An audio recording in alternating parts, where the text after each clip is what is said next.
हमारी तरफ से आप सभी को प्रणाम। प्रणाम। मेरा नाम वीना। मेरा नाम सीमा। आप लोगों को प्यारा सा सुहाग गीत सुनाने जा रहे हैं।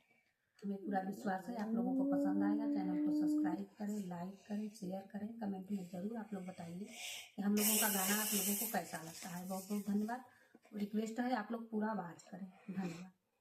हमारे पीछो रवारे ना हुआ बेटा वनाया रे ना हुआ बेटा वनाया रे हमारे ससुरवा भैया जाऊ राजो ओ का सोहाग बाड़ई हमारे ससुरवा भैया जाऊ राजो का सोहाग सासू से कहा भैया खेल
सोहाग बाळू देवर उसे कया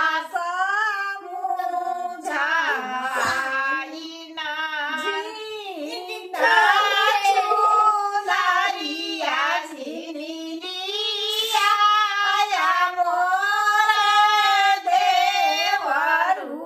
देवरुलिया या मोर देवरुलिया रे रोपत सोहागवा जारी जाईना जो सोहाग बाळू रोपत सोहागवा जारी जाईना जो सोहाग बाळू बहुत बहुत धन्यवाद। पूरा आप लोग वॉच करें। बहुत बहुत धन्यवाद।